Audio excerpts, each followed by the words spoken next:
नमस्कार दोस्तों, care of take में आप सभी का स्वागत है।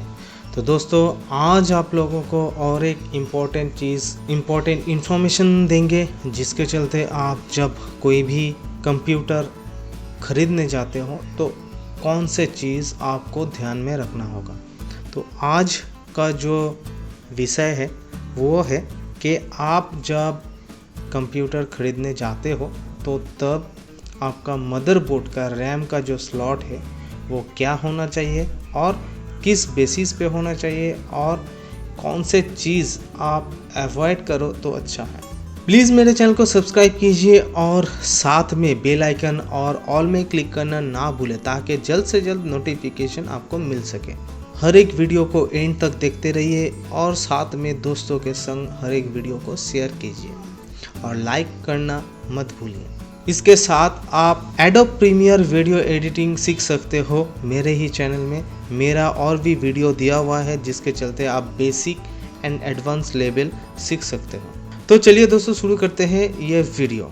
तो आज का जो विषय है वो तो है, आप मदरबोर्ड जब लेने जाते हो तो स्पेसिफिक कुछ चीज़ है जिस पे आप ध्यान देना होगा। पहला जो चीज़ है वो है आपका रैम का स्लॉट। देखिए, जब आप वो बोर्ड देखोगे तो वहाँ पे आपको ध्यान देना होगा कि आपका सिंगल चैनल है या डुअल चैनल है या क्वाड चैनल है। मतलब अगर आपका वहाँ पे सिंगल चैनल मतलब 2 स्लॉट है और या आपका डुअल चैनल मतलब 4 स्लॉट है या क्वाड चैनल मतलब आपका मोर देन 4 6 या 8 है, तो वो उसको आपको देखना होगा। तो यहाँ पे आप इस तरीके का जो स्लॉट है उसको आप क्यों देखोगे और क्यों आपका ये ज़रूरी है। तो दोस्तों, पहले जो आपका डुअल चैनल रैम सपोर्ट है वो CPU 64 बिट में आता है। तो 64 बिट डुअल चैनल तो है, ये सिंगल चैनल और डुअल चैनल क्या है।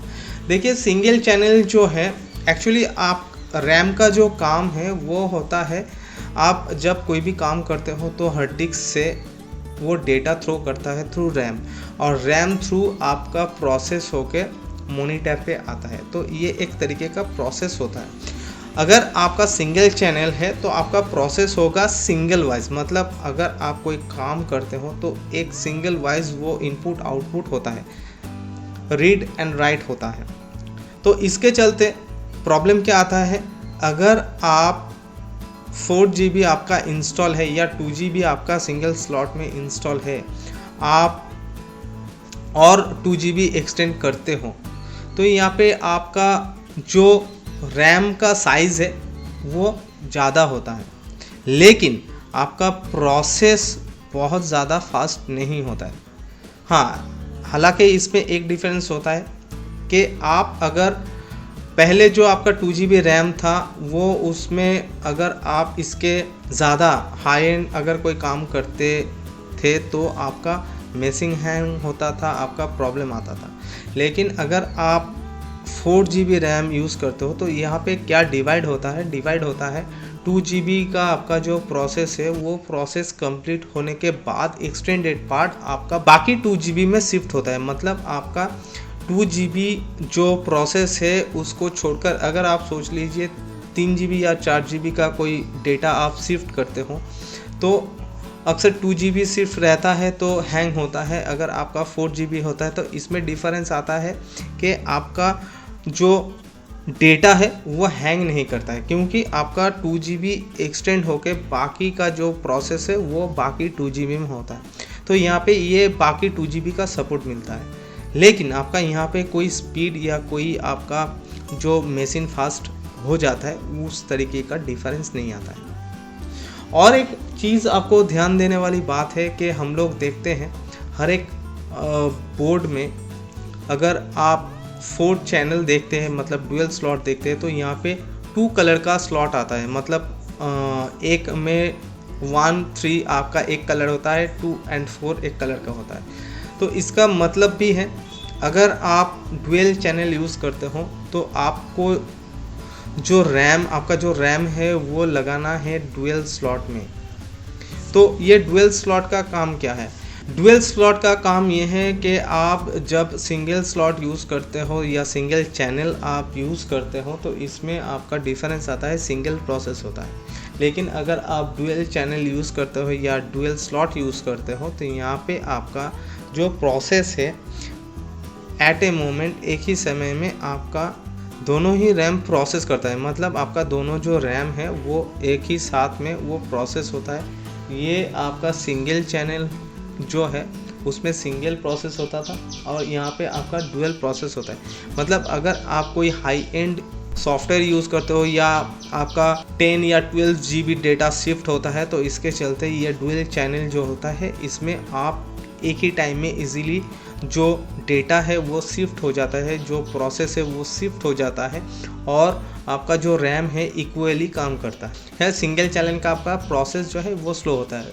हालांकि आप रैम अगर ज़्यादा इंस्टॉल भी करते हो तो भी आपका इस तरीके का इश्यूज देखने को मिलता है। तो जब भी आप कोई बोर्ड लेना चाहते हो या बोर्ड आप लेते हो तो रैम का जो सपोर्ट है ये डुअल चैनल एकदम बिल्कुल होना चाहिए, क्योंकि आपका जो काम है अगर आपका हेवी काम है तो आपका डुअल चैनल ही सपोर्ट करेगा। और बाकी जो है वो है इंस्टॉलेशन। अगर आप सिंगल चैनल में इंस्टॉल करते हो तो आप यहाँ पे सिंगल कलर का डुअल स्लॉट देख सकते हो, लेकिन आप जब डुअल चैनल में 4 स्लॉट आता है तो आप जब इंस्टॉल करते हो तो आपको एक ही कलर आपको स्पेसिफिक लेना होता है, या फिर ये आप 1 और 3 में लीजिए या 2 and 4 में लीजिए।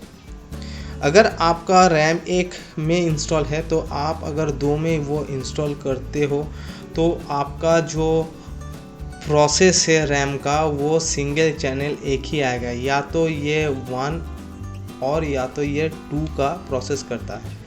तो इसमें अगर आप 448 GB रैम यूज़ करते हो तो आपको परफॉर्मेंस मिलेगा 4 GB रैम का। बाकी जो 4 GB है ये सिंगल चैनल हो जाता है। तो ये तो आपको ध्यान में रखना होगा। अगर आप इस तरीके का कोई रैम इंस्टॉल करते हो तो आपको इंस्टॉल करना है डुअल चैनल में, और 1 and 3 और 2 and 4 चैनल में आपको इसको इंस्टॉल करना है, ना कि आपको 1 and 2 और 3 and 4 में इंस्टॉल करना होता है।